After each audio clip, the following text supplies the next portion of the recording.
a Constituição Federal... Boa tarde, pessoal. Boa tarde a todos que estavam nos esperando. É uma alegria muito grande. Nós tivemos aí, como todo o evento, né, como toda a fala, como toda a palestra, alguns minutinhos de atraso. Nós estamos dando início, então, à nossa fala sobre os 30 anos da Constituição, né, o direito administrativo nesses 30 anos da Constituição Federal, que nós havíamos previsto para hoje, ao meio-dia, no dia do aniversário da Constituição Federal. Então, eu agradeço a todos que participaram, a todos que se inscreveram no nosso evento, tá?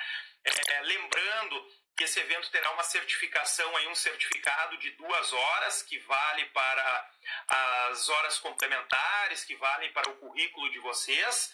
Então, certificação gratuita, tá? Eu só peço que todos aqueles que estão nos assistindo, que aguardem aí, que ao final eu vou afirmar para vocês, para vocês irem até o site lá e confirmarem a presença de vocês. Eu vou dar uma janela aí de alguns minutos para que vocês confirmem a presença para a certificação de vocês. Pessoal, então, dando início, né, à nossa exposição de hoje, que é especial em virtude desses 30 anos da nossa Constituição Federal, vejam que para o direito administrativo, a Constituição Federal ela foi um avanço muito grande. Tá? Hoje, nós temos alguns avanços em matéria de direito administrativo. Nós podemos dizer que nós avançamos bastante em matéria de direito administrativo, mas isso nem sempre foi assim, né? Nós tivemos uma constante evolução e uma luta muito grande de aceitação de algo que a Constituição Federal, em 88, trouxe de diferente para o direito administrativo. O que a Constituição Federal trouxe de diferente? Algo que até então nós não tínhamos na aplicação do direito, que é o chamado fenômeno da constitucionalização. O fenômeno de aplicação de uma norma principiológica, né? Uma evolução no pensamento do direito ser visto como norma, de nós termos uma noção de norma que passa a englobar não apenas a regra, mas também princípios, tá? Então, aquela noção de lei, ela passou a ser substituída por uma noção de regras e princípios. Isso trouxe uma influência muito grande a todos os ramos do direito. Mas ao direito administrativo, nós podemos dizer que essa influência foi fundamental. Por que a influência foi fundamental?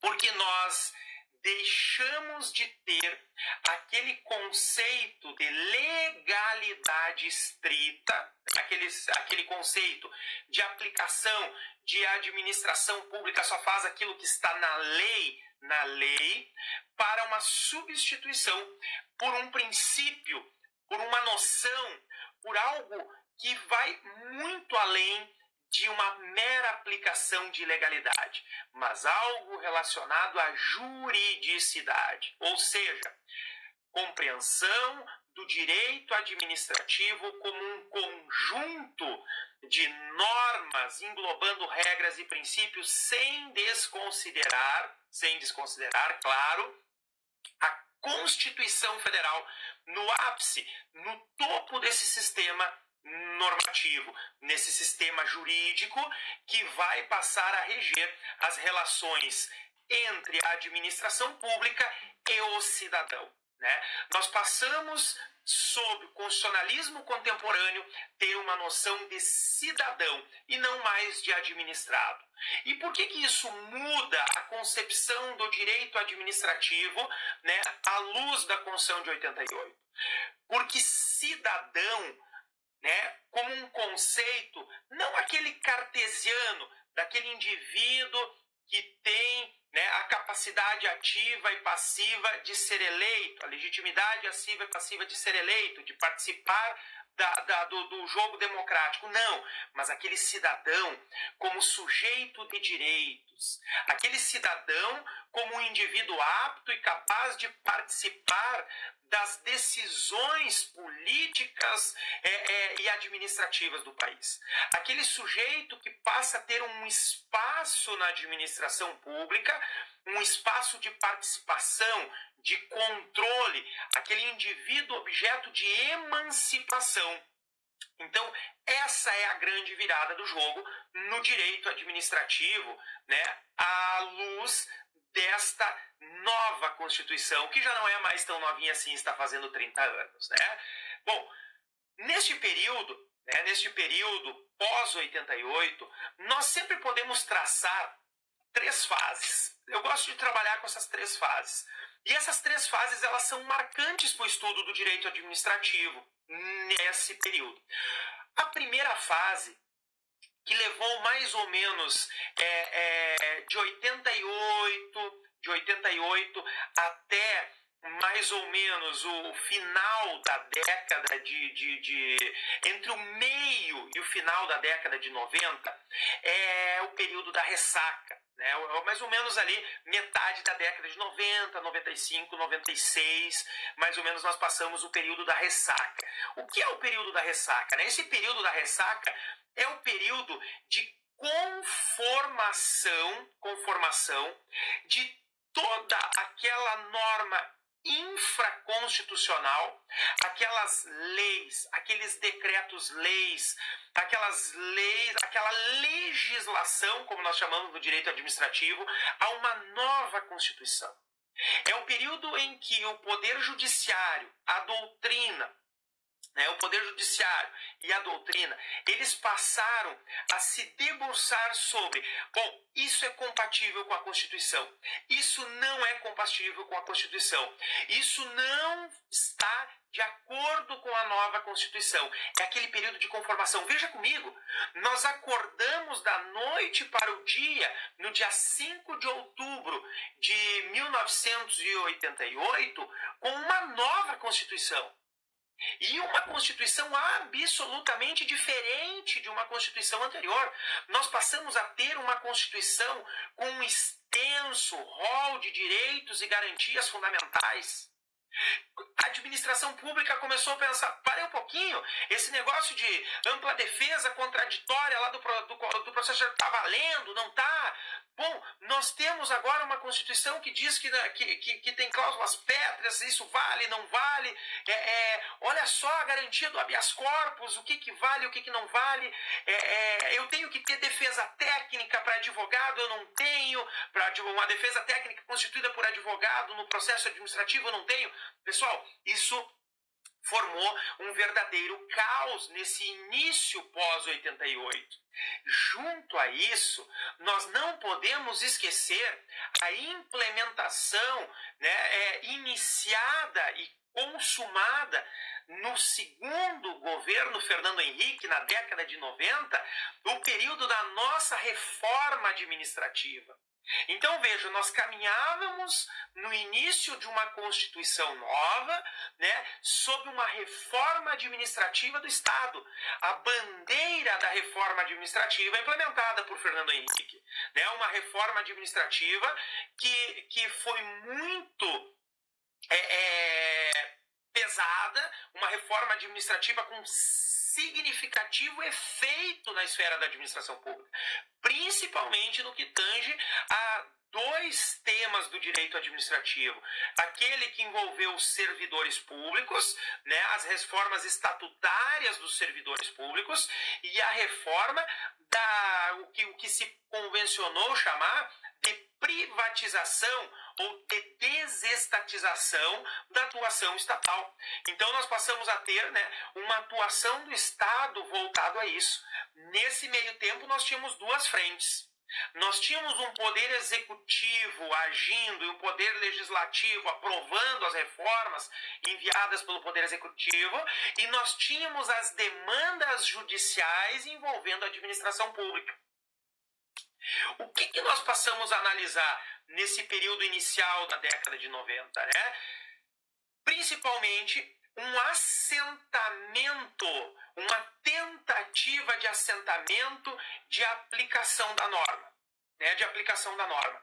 Bom, o que vale e o que não vale. É isso que tem que ficar na mente de vocês. Nesse período inicial aí, dos 5 até mais ou menos 1995, 96 ali, assim, quando iniciou-se a fase firme ali da reforma administrativa, né, nós tivemos isso. Bom, eu tenho que analisar, eu tenho um decreto de 1940, um decreto-lei, eu tenho um decreto-lei de 69, eu tenho um decreto-lei de 68, isso vale ou não vale? O que isso está compatível ou não está compatível? Pense o filtro que foi necessário, né, para a administração pública e para o Poder Judiciário. A administração pública precisando fazer a máquina andar. A administração pública, né, passou como nunca na história, né, a editar tantos decretos, tantas portarias para a fiel execução daquela norma que havia para trabalhar. Correspondente a isso, nós passamos a ter a produção legislativa de direito administrativo. Olhem quantas leis nós passamos a ser editadas, a ter a sua edição no início da década de 90, sob a luz da nova Constituição Federal. Nós podemos, vamos apenas para três ou quatro leis, para a gente não se estender muito, né, nesse estudo, mas vamos lá. Lei 8.112 de 90, Constituição de 88, né, o Estatuto dos Servidores Públicos de 90, Lei 8429, a nossa Lei de Improbidade Administrativa, 1992, a nossa Lei de Licitações e Contratos em 1993, a nossa lei de concessões e permissões para poder adaptar o ordenamento jurídico ao mandamento constitucional do artigo 175 da prestação de serviços públicos aprovada em 95. Né? Nessa evolução, a nossa lei do processo administrativo federal, olha a importância de uma lei do processo administrativo que veio em 99. Então, essa primeira década, né, da Constituição Federal, ela foi de um avanço muito grande, mas ainda nós tínhamos algo pendente. Nós ainda tínhamos uma necessidade de adaptação a um direito administrativo calcado na estrita legalidade, principalmente baseado em uma doutrina clássica do direito administrativo, uma doutrina que foi construída sob um ordenamento jurídico, um ordenamento constitucional absolutamente diferente. Vejamos, nós vínhamos em um período, né, de uma Constituição outorgada e nascia uma Constituição promulgada, aquela Constituição que nasceu, né, sob a bandeira de uma Constituição escrita pelo povo para o povo, Constituição cidadã. Então, essa adaptação da doutrina, né, de uma superação, de uma produção doutrinária e de uma jurisprudência consolidada à luz da Constituição anterior, né, ela causou no início um certo entrave na aplicação do nosso direito administrativo. Isso passou a ter uma mudança significativa mais ou menos no final da década de 90. Mais ou menos no final da década de 90. Nesse final da década de 90, nós passamos a ter a consolidação daquilo que nós convencionamos chamar de constitucionalização do direito administrativo. O direito administrativo passou a sofrer reflexos significativos do direito constitucional. Por quê? Porque a partir daí nós conseguimos fazer com que a Constituição Federal irradiasse os seus efeitos sobre o direito administrativo.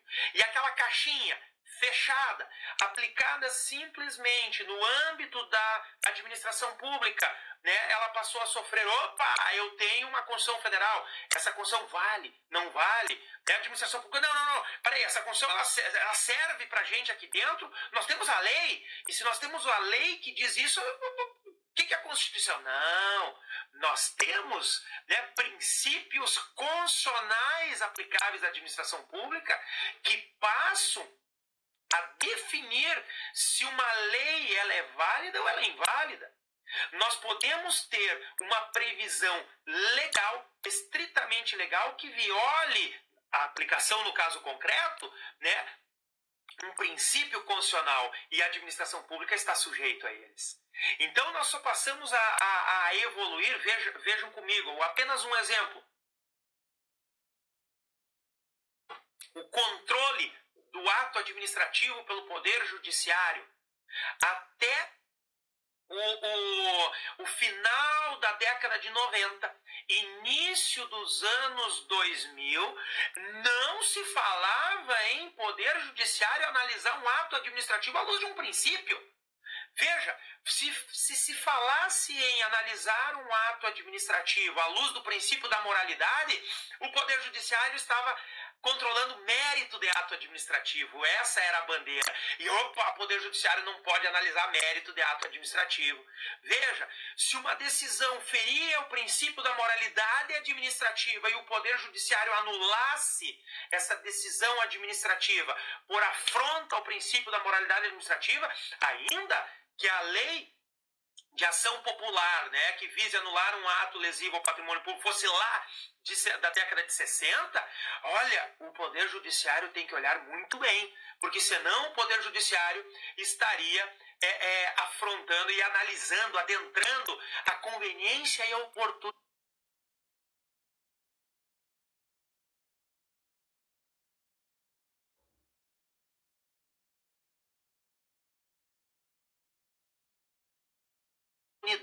do mérito do ato administrativo que forma o mérito que a gente sabe, e isso não seria possível.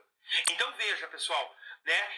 Nós saímos da fase da ressaca, e é isso que eu quero que vocês memorizem, aquela fase inicial, né, na primeira década da Constituição, para irmos para uma segunda década de constitucionalização do direito administrativo. E aí, o nosso Poder Judiciário passou a ser um Poder Judiciário mais encorajado. Um Poder Judiciário que passou a se adaptar à nova Constituição Federal, e a doutrina foi acompanhando isso. Né? Nós deixamos de se ater apenas àquela doutrina clássica, e aí podemos dizer aquela doutrina capitaneada por Eli Lopes Meireles, né? Aquela doutrina densa, aquela doutrina pesada, aquela doutrina que guarda, sem dúvida alguma, a raiz do direito administrativo, e nós nunca podemos desconsiderar isso, mas passamos a ter uma doutrina, né, construída, uma doutrina contemporânea, né, como a professora Odete, nós podemos citar aí, né, o professor Maffini aqui de Porto Alegre, né, o professor Yuri de Porto Alegre, e tantos outros administrativistas que foram surgindo nesse período, né, inspirados, bem é verdade, na sua raiz originária, né, a professora Odete, lá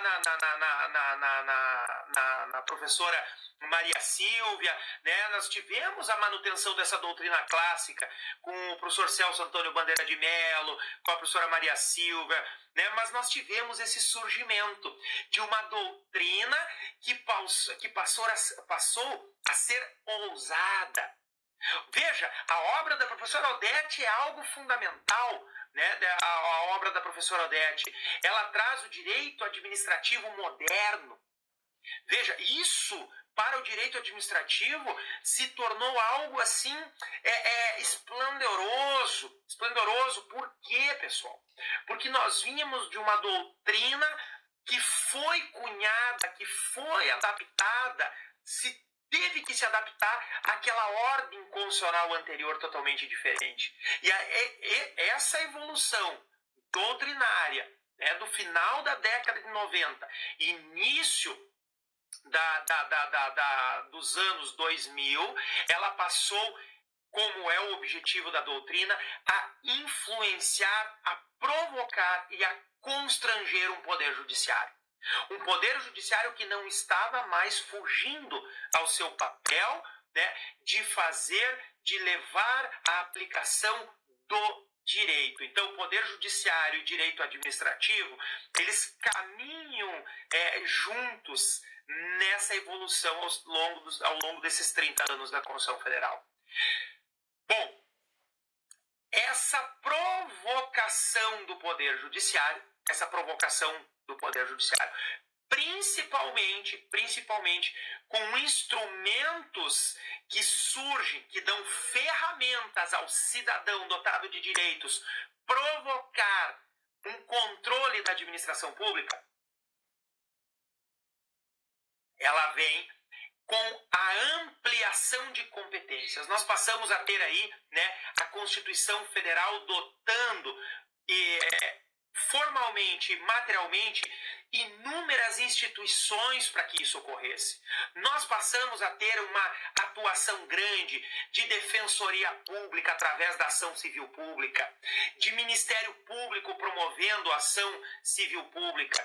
Nós passamos a ter associações promovendo ação civil pública. Nós passamos a ter cidadãos se utilizando da ação popular. Veja o salto que nós demos no final dos anos 2000, nessa primeira década dos anos 2000, com a lei do mandado de segurança em 2009. Em que, embora nós tivéssemos uma lei do mandado de segurança anterior lá da década de 50, nós passamos a ter uma lei moderna de mandado de segurança. Uma lei que passou a conferir, né, ao cidadão um remédio constitucional compatível com a Constituição. Porque nós tivemos de 88 até o fim dos anos, até 2009, a aplicação de uma lei de mandado de segurança editada na década de 50 para uma ordem constitucional de 88. Então, de 88 a 2009, nós tivemos essa aplicação de uma lei. Quando vem a lei do mandado de segurança em 2009, né, a nova lei do mandado de segurança, essa lei trouxe a possibilidade, uma ferramenta. Você quer ferramenta maior para a provocação, né, de um controle judicial do que o mandado de segurança? Não temos no nosso direito administrativo. A principal peça processual que nós utilizamos em direito administrativo é o mandado de segurança. E vem em 2009, né, a nova lei. Bom, essa provocação, pessoal, ela acabou, né, dando início a uma terceira fase. E essa terceira fase, ela iniciou mais ou menos ali, né, dos anos 2000 ela é sobreposta, tá? Ela é sobreposta mais ou menos final dos anos 2000, mais ou menos ali 2004, 2005, com a emenda constitucional número 45. Essa emenda constitucional número 45, ela passou a possibilitar o Poder Judiciário a edição de súmulas vinculantes com força de lei para a administração pública. Então veja, e a partir dali nós passamos a ter temas importantíssimos de súmulas. Veja, previsão de defesa técnica, de dispensa técnica por advogado em processo administrativo. Passamos a ter a súmula do nepotismo. Veja, a vedação da prática do nepotismo, que é tema adstrito ao direito administrativo, foi regulamentada por súmula vinculante. Então veja quantos temas, né, nós passamos a ter aí, enumeramos várias súmulas vinculantes, né, visando, né, regendo, regulamentando o direito administrativo a partir dessa emenda constitucional 45 de 2004. E aí nós podemos chamar, né, a fase que eu muito estudo, né, que é justamente a fase da judicialização e do ativismo judicial. Por quê? Vou pegar aqui na estante aqui o meu livrinho, peguei o livrinho de novos. Esse livrinho aqui é Novos Paradigmas da Administração Pública Municipal Contemporânea, fala muito sobre isso, né, que nós estamos falando dessa evolução de uma administração pública contemporânea. Mas essa obra aqui, que eu gosto muito de mostrar, Judicialização e Ativismo Judicial, que foi escrita por mim e pela professora Mônia Leal, né, da editora Lumen Iuris, está saindo agora a segunda reimpressão. Essa obra, ela visa justamente explicar esses dois fenômenos que passaram a ter um debate, um espaço na agenda muito maior a partir da emenda constitucional número 45 de 2004. E aí nós temos que fazer a seguinte distinção. Nós passamos a ter uma enorme judicialização de demandas, envolvendo a administração pública, um salto muito grande nesses últimos 10 anos, e ao mesmo tempo o desenvolvimento de um fenômeno que se convencionou chamar, né, copiando a origem do termo aí da doutrina estadunidense, né, que é o ativismo judicial. Nós passamos a ter, né, uma transferência enorme de demandas que eram para ser resolvidas no âmbito da administração pública pelo Poder Judiciário. E aí, como é tema da nossa exposição de hoje, não apenas trazer a evolução, mas também os problemas, né, os avanços e retrocessos, nós passamos a observar, através dos números, principalmente os números do CNJ, né, o crescimento cada vez maior da administração pública como cliente principal do Poder Judiciário. Isso tem suas causas, claro. Primeiro, poderes políticos não conseguindo dar conta, principalmente em virtude de razões orçamentárias, econômico-orçamentárias, ou de má distribuição do orçamento público, ou de falta de recursos, de receitas para a composição desse orçamento, que não conseguiram acompanhar os anseios dessa sociedade agora dotada de direitos, principalmente os direitos sociais previstos no artigo 6º. Então, veja, fenômenos como judicialização da saúde, judicialização da educação, né? Nós passamos a ter vagas em creches determinadas apenas por decisão judicial.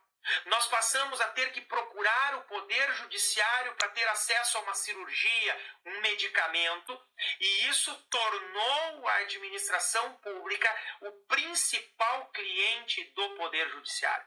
Já era, mas isso aprofundou a crise. Aprofundou, né, um inchamento de ações no âmbito do Poder Judiciário.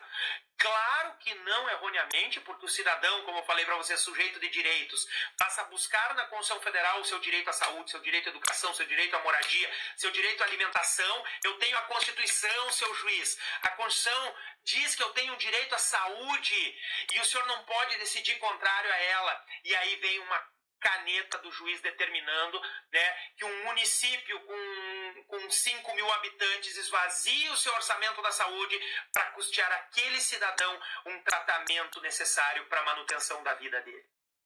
E aí, nós nos perguntamos, né, como passou a administração pública a enfrentar essa questão da judicialização?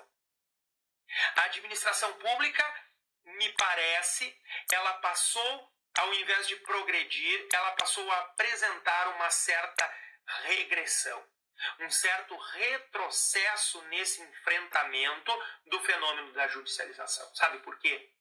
Porque me parece que a administração pública passou a agir mediante comando judicial. Bom, ele que judicialize, que venha uma decisão judicial. Ele que ingresse em juízo, eu não faço. Se vier a ordem judicial, eu faço. Não estamos generalizando, mas o que nos parece muitas vezes é uma atuação da administração pública baseada nisso. Eu passo a cumprir estritamente uma decisão judicial. É a chamada judicialização vinda de cima para baixo. A de baixo é quando o indivíduo ele passou a provocar a atuação, uma enorme atuação do Poder Judiciário, causado pela necessidade. A partir disso, a administração pública passou a se acomodar. Ah, não. Indefiro administrativamente. Passou a indeferir, a negar e o indivíduo que procure o Poder Judiciário. Veja, é uma judicialização causada, uma transferência de decisões que eram para ser tomadas na esfera administrativa para o Poder Judiciário. Tá? Eu sei que isso é passível de crítica, não estou generalizando, mas essa é a impressão que me passa. A impressão que me passa é essa. E isso ocorreu, né, certa feita, com um colega de profissão que foi até a Secretaria da Estado, a farmácia do Estado aqui do Rio Grande do Sul, em busca de um medicamento, né, de alto custo, que era para o câncer, e eu estava acompanhando ele, né, e a informação da atendente da farmácia, não, esse eu só consigo para você judicializado. Foi esse o termo que se utilizou, essa foi a maior prova para mim, de que o indivíduo deveria ajuizar uma ação para, através de determinação judicial, ela conseguir o medicamento. Então veja, né, nesses 30 anos da Constituição Federal, na última década, nós passamos a presenciar bastante, né, a incidência desse fenômeno que vai influenciar o direito administrativo no modo de agir da administração. E isso nos torna um desafio muito grande. O desafio é como superar uma eventual inércia da administração pública sem uma interferência do Poder Judiciário. Esse é o desafio. Os desafios que se propõem é uma efetiva participação, né, da sociedade. O que nós estamos ainda a engatinhar em matéria de direito administrativo nesses 30 anos da Constituição? A efetiva participação do indivíduo. Né? No trato, na fiscalização, no controle da administração pública. E essa efetiva participação do indivíduo só vai se dar com aquilo que nós chamamos de controle social. O indivíduo dotado de cidadania, de empoderamento para participar, para fiscalizar, para compor conselhos deliberativos, para participar de audiências públicas, para participar da administração pública, para compor conselhos de políticas públicas. Esse é o desafio que se propõe, trazido pela Constituição e que na prática nós ainda não temos. Além disso, o outro desafio que eu vejo próximo, né, para a administração pública é uma administração pública que venha a cumprir o mandamento constitucional naquilo que se trata de efetivação de direitos sociais, com a correspondente alocação de recursos orçamentários para a fiel execução dos direitos sociais. Isso só virá com políticas de Estado e de governo. Veja, e nós temos que fazer uma diferença, porque nós temos políticas públicas de Estado e nós temos políticas públicas de governo. Nós temos que aliar políticas públicas de Estado e de governo que efetivamente se preocupem e visem a efetivação dos direitos sociais. Direitos sociais e políticas públicas devem, à luz do direito administrativo, caminhar de mãos dadas, né, nesses próximos anos da Constituição Federal. Nós não conseguiremos cumprir os objetivos, os programas constitucionais, né, que são, sim, normas com eficácia, se nós não tivermos esta preocupação. Não há dinheiro, essa é a pergunta que se faz, não há dinheiro? Dinheiro há. E nós sabemos que existe. Agora, a correta alocação destes recursos orçamentários, o Estado ainda tem pecado. E aí eu digo Estado na composição de todos os poderes. Por quê? Se eu não quero mais que o Poder Judiciário tenha que intervir, que uma cirurgia, que um medicamento, que um procedimento qualquer dependa de uma determinação judicial, eu tenho que ter a correta alocação de recursos. E nós só vamos nos conscientizar disso se nós tivermos uma harmonia entre o corpo político e o corpo burocrático da administração pública, né? A política e a técnica rumando em um único caminho, que é este caminho da efetivação. Tá? Pessoal, nessa evolução, então, indo para a fase final da nossa fala, para não tomar o tempo de vocês, não tomar o almoço. Hoje foi um almoço com a Constituição Federal, né? Todos nós estamos aí sem almoçar, né? Justamente porque a Constituição, fazendo esse aniversário de 30 anos, hoje ela merece, né? Hoje, o que nós podemos deixar da nossa fala é justamente esse. 3 décadas, marcadas por 3 linhas de ações diferentes. Uma primeira década, necessária por um filtro constitucional de tudo aquilo que existia sob a luz do ordenamento jurídico anterior. Uma segunda década, marcada pelo fenômeno da constitucionalização do direito administrativo. Um direito administrativo que deixou de lado a lei pura, e passou a ser aplicado tendo a Constituição como seu ápice, tendo princípios constitucionais observados.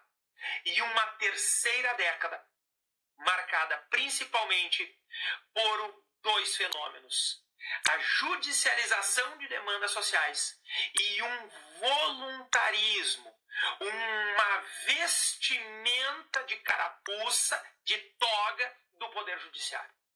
Um Poder Judiciário que passou a agir, né, como o guardião, como o superego de uma sociedade órfã. E isso não é bom para a democracia. Não é bom para a democracia. Quando nós temos uma necessidade, um anseio de um poder judiciário que passe a agir como superego de uma sociedade órfã, como um guardião de promessas, nós passamos a ter um desequilíbrio no sistema democrático.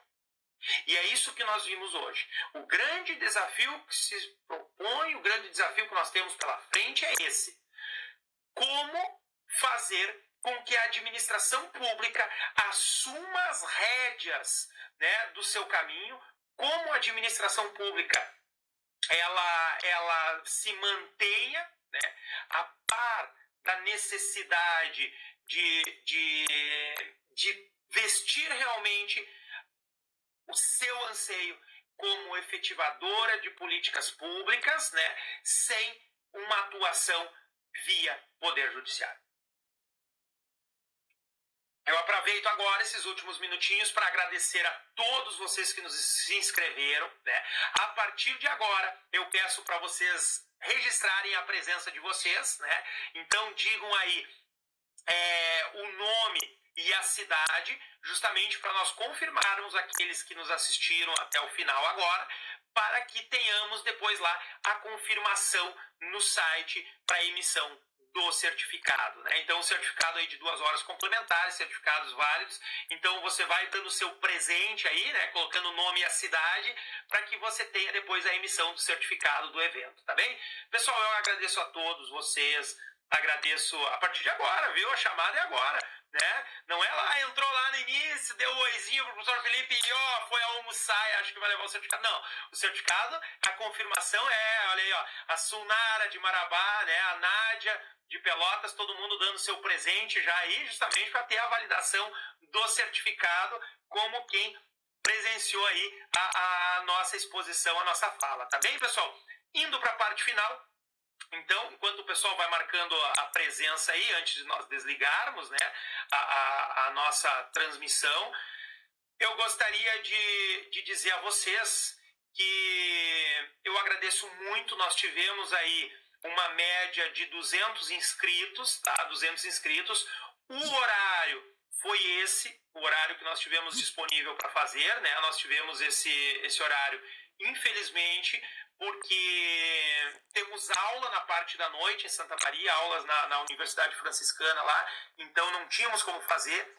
Convido a todos a assistirem, né, o evento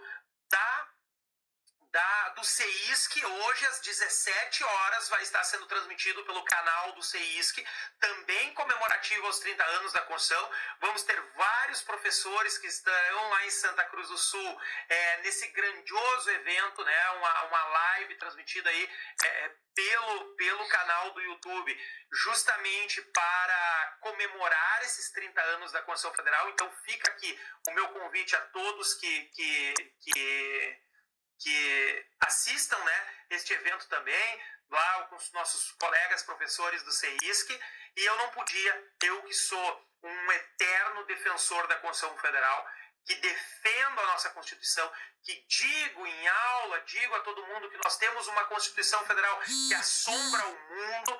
A nossa Constituição Federal ela tem sido agredida ultimamente como a culpada pelos nossos problemas políticos, pelos nossos problemas sociais, quando ela é a que tem o menor grau de culpa por isso. Nós temos uma Constituição estritamente garantista de direitos e garantias, né, fundamentais que nós não podemos abrir mãos, né? Nós não podemos abrir mão desses nossos direitos, que foram conquistas e talvez nós não tenhamos ainda passado por um momento histórico que nos desse a noção da necessidade de preservação dos nossos direitos fundamentais, né? Então talvez nós tenhamos ainda que passar por algo muito pior pela frente para que nós venhamos a nos dar conta da necessidade de preservação desses direitos.